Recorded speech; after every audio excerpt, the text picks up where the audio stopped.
स्वागत है आपका नेशन सामना न्यूज 24 में। इस वक्त हम खड़े हैं शिवसेना के उप नेता हाजी अरफात शेख जी के ऑफिस में। हाजी अरफात शेख जी के बात कराने से पहले हम उनके बारे में आपको कुछ जानकारी देना चाहते हैं कि हाजी अरफात शेख जी महाराष्ट्र शिव वाहतूक सेना के अध्यक्ष हैं और शिव माथाड़ी कामगार के भी अध्यक्ष हैं। हाजी अरफात शेख महाराष्ट्र खातिक समाज के भी अध्यक्ष हैं। तो आइए हम उनसे बात करते हैं।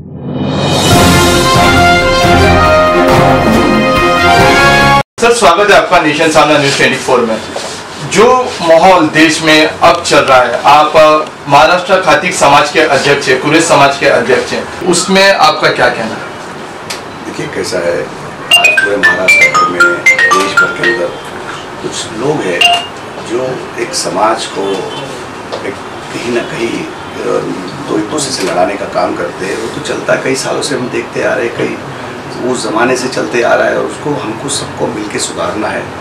और हम जब तक एक युवा जो पीढ़ी है, आने वाली जो लोग हैं, आने वाली जनरेशन है, हम जैसे आदित्य ठाकरे साहब के माध्यम से हम पूरे महाराष्ट्र भर के अंदर एक मैसेज जा रहा है कि हम सब एक प्लेटफॉर्म पर रहकर हिंदू, मुस्लिम, सिख, ईसाई को सब एक प्लेटफॉर्म पे आने के बाद हम समाज किस तरीके से आगे जाएगा। समाज अगर आगे जाएगा तो देश आगे जाएगा और देश जब आगे जाएगा तो पूरी दुनिया के अंदर इसका एक अच्छा मैसेज जाएगा। इस तरीके का काम चल रहा है। ज़्यादातर आज की तारीख में जो विकास के जो काम पे हमारी जो पार्टी कर रही है, विकास के मुद्दे पे, डेवलपमेंट के मुद्दे पे, एजुकेशन के मुद्दे के ऊपर, एजुकेशन होगा तो आने वाले कल के जैसे किसान की अगर हम बार बार बात करते हैं, शेतकरी आत्महत्या कर रहे हैं, शेतकरी को ये प्रॉब्लम है, शेतकरी को प्रॉब्लम्स की बात करते हैं, प्रॉब्लम सॉल्व कैसा होगा उसके ऊपर तो कोई बोलने को तैयार नहीं। तो उसके ऊपर माननीय उद्धव साहब, माननीय आदित्य साहब और पूरी पार्टी कि आने वाले कल के अंदर ये किसान को किस तरीके से हम उनके बच्चे कैसे आगे जाना चाहिए। किसानी तो वो करना ही चाहिए, वो छोड़ना नहीं चाहिए। अगर किसान अगर अपनी किसानी छोड़ दिया, शेतकरी ने अपना अगर खेती करना बंद कर दिया तो लोगों को अनाज कहाँ से मिला। लेकिन वो कैसा हाईटेक तरीके से होना चाहिए, उसको किस तरीके से फैसिलिटी होनी चाहिए, पानी की समस्या कैसे सॉल्व होनी चाहिए, बिजली की समस्या कैसे सॉल्व होना चाहिए, किसान का बच्चा लैपटॉप लेके कैसा पढ़ना चाहिए। तो ये सारी चीज़ों के ऊपर हम लोग खासतौर पर महाराष्ट्र के इसके अंदर किसानों के लिए, डेवलपमेंट के लिए, ये सारी चीज़ों के ऊपर हमारी पार्टी के माध्यम से काम कर रहे हैं। सर, जिस तरह के देवेंद्र फडणवीस ने किसानों के लिए एक राहत कोष का ऐलान किया है, तो इसमें शिवसेना का हाथ कितना है? देखिए कैसा का ही हाथ और इसका जवाब नहीं, हम सबको मिलकर साथ में काम करना है। अगर महाराष्ट्र के सीएम अगर कभी कोई ऐलान करते हैं तो वो सबके लिए करते, किसी एक पार्टी के लिए नहीं करते। तो हमारा सबका फर्ज बनता है अगर अच्छे काम के अंदर अगर कभी वो अगर आवाज़ देते हैं, हम सबको उस ताकत के साथ खड़े होने चाहिए और सरकार का साथ देना चाहिए। सरकार का जब हम साथ देंगे तो आने वाले कल के अंदर हम कुछ अच्छा कर सकेंगे। हर चीज़ का अगर हम विरोध करते बैठेंगे, हर चीज़ को हम बोलेंगे नहीं हमको ये नहीं करना, हमको नहीं करना, और अच्छा काम को अगर विरोध करेंगे तो कहीं ना कहीं हम हमारा खुद का नुकसान कर लेते हैं। तो मुझे लगता है मेरी पार्टी की भूमिका है कि अच्छा काम जब वो करते हैं सीएम साहब तो बिल्कुल उनका साथ देके हम खड़े ही रहते ही हैं। सर, जिस तरह आप माथाड़ी कामगार के अध्यक्ष हो तो उसको आप किस तरह पूरे महाराष्ट्र में देखते हो? बिल्कुल, अभी कुछ ही दिनों पहले माननीय उद्धव साहब ने मुझे वाहतूक सेना की पूरे 270 यूनियन जो थी उसको सबको डिसॉल्व करके मेरे हाथ में दिया। माथाड़ी की सारी यूनियन डिसॉल्व करके माननीय उद्धव साहब ने मुझे मेरे हाथ में दिया।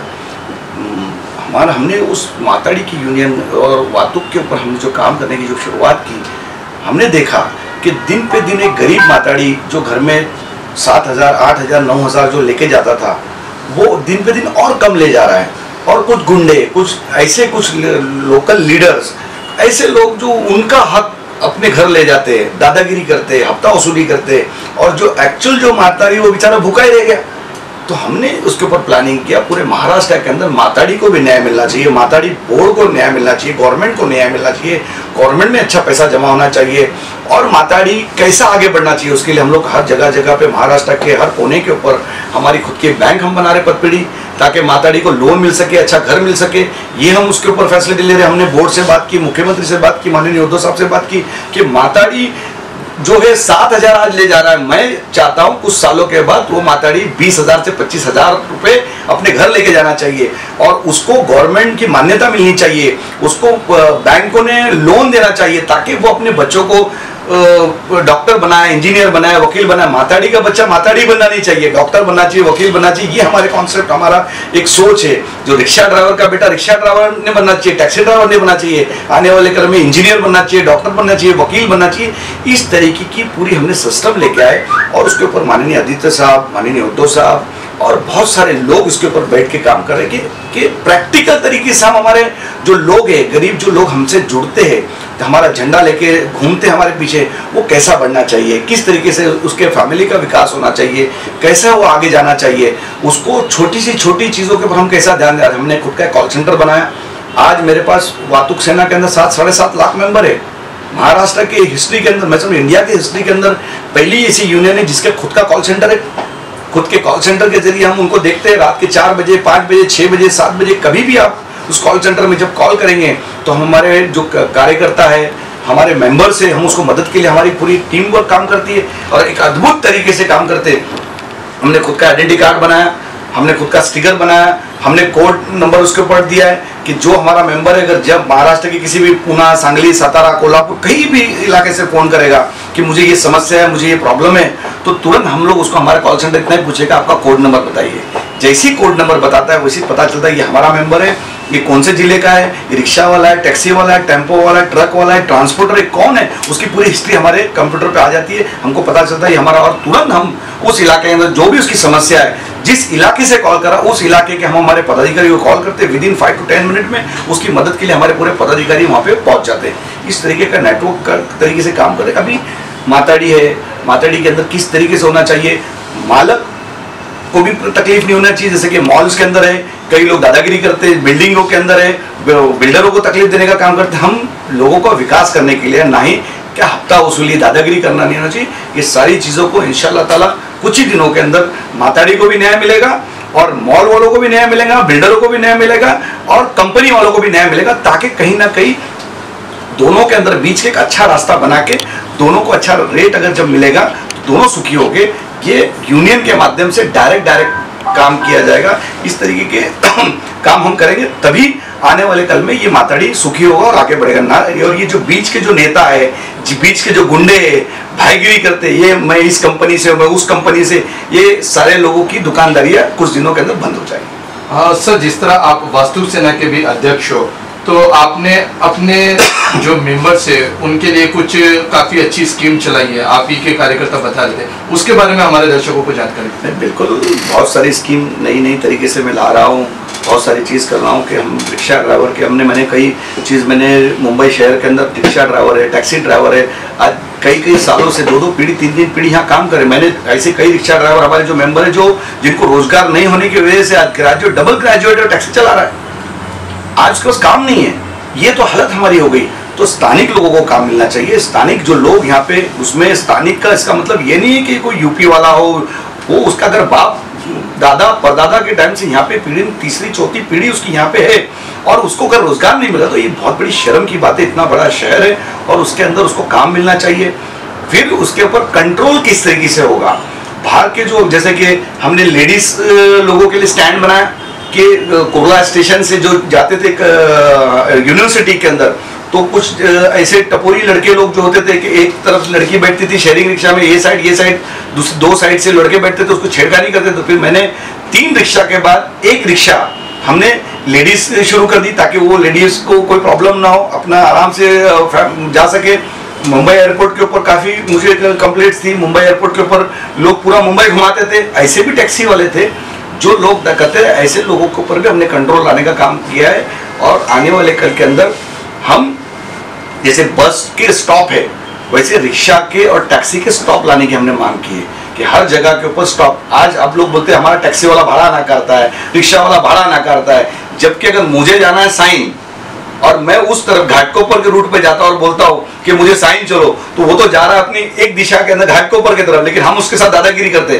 बस में तो हम दादागिरी करते, बस में जो जगह पे जाना है हम बराबर रोड क्रॉस करके जाएंगे और उस जगह पे ये घाटकोपर वाली बस में चढ़ेंगे। लेकिन रिक्शा और टैक्सी के मामले में ये नहीं होता है, उल्टा उनको बोलते हैं कि हमारा रिक्शा वाला टैक्सी वाले ने भाड़ा ना करा, जबकि गलतियां हम करते। हम कोई भी रूट पे जाते हैं और किसी भी रूट की मांग करते, तो ऐसा नहीं होता है। तो ये चीज की भी प्रॉब्लम सॉल्व होना चाहिए। इसलिए मैंने हमारे ट्रांसपोर्ट मिनिस्टर से बात की कि हमारे को एक स्टॉप दे दो हमारा रिक्शा वाला, टैक्सी वाला बैठ के वो भी इंसान है, रास्ते पे जब वो दोपहर में वक्त निकलता है वो खाना खाने के लिए सहूलत नहीं चाहिए।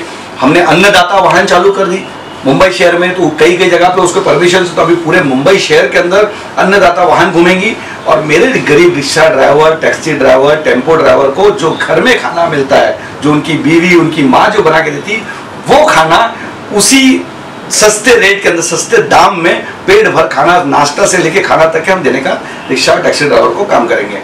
फिर रही उनके बच्चों के एजुकेशन की बात, तो हम लोकल जितनी भी स्कूल्स के अंदर उनको मदद करेंगे, ताकि हमारा रिक्शा ड्राइवर, टैक्सी ड्राइवर जो स्थानिक यहाँ का है जो है, उसको कैसा हम रोजगार देवे, उनके बच्चे कैसे पढ़ना चाहिए, उनको मेडिकल फैसिलिटी कैसी मिलनी चाहिए। अगर वो बीमार का रिक्शा ड्राइवर, अगर उसके घर में अगर कोई हो जाता है या वो खुद अगर हो जाता है, तो वो उसके घर में रोज कमाने की जो घर से चूल्हा जलता है, उसके चूल्हा जलने का वांधा हो जाता है।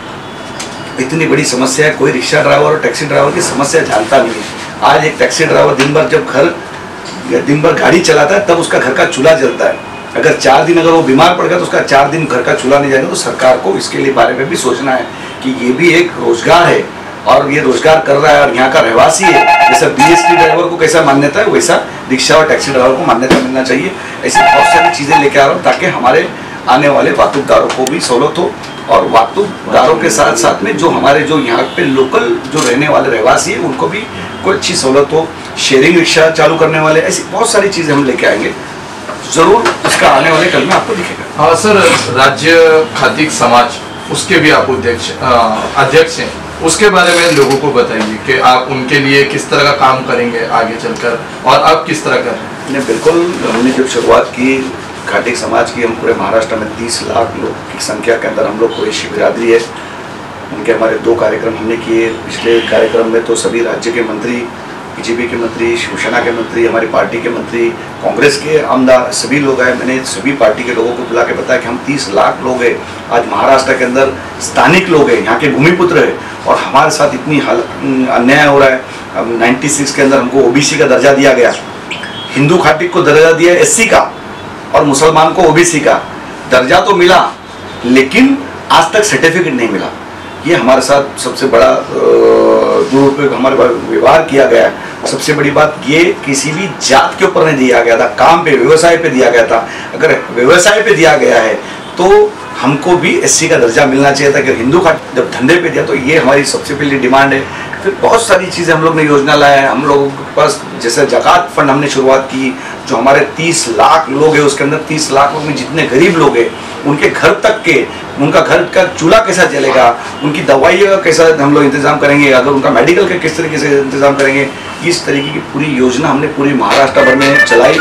और हमने पूरे महाराष्ट्र में 36 जिला अध्यक्ष बनाए, 36 तालुका अध्यक्ष बनाए, मुंबई में विभाग अध्यक्ष बनाए, और ऐसे लोगों को बनाए जो कौम का काम करना चाहता है, कौम को आगे बढ़ाना चाहता है, कौम को आगे लेके जाने के लिए जो ताकत लग सकती, पूरे हमारी टीम वर्क, पूरे हमारे खानदान के जो लोग हैं पूरी ताकत लगाए, और पूरी ताकत के साथ आने वाले कल के अंदर जितनी ज़्यादा से ज़्यादा हो मेरे पूरी कुरैश बिरादरी के लिए, या हाजी अराफात शेख, इंशाअल्लाह ताला, मतलब रास्ते की समस्या होने दो, रास्ते में गाड़ी जो कोई संस्था पकड़ती वो समस्या होने दो, या पुलिस हमारे दुकान से बकरा खींच के लेके आता है, या BMC आके हमारा काटा बट्टा छीन के जाती है, ऐसी सारी समस्या का सामना करने के लिए हम पूरी तैयार रहेंगे।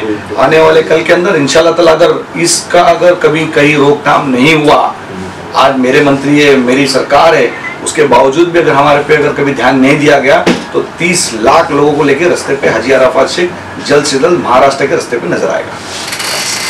शिवसेना उपनेता हाजी अराफात, जिन्होंने वास्तुक सेना के बारे में आपको बताया, राज्य खातिक समाज के बारे में आपको बताया। कैमरामैन इकराम के साथ मैं फुरकान खान, नेशन सामना न्यूज़ 24 मुंबई।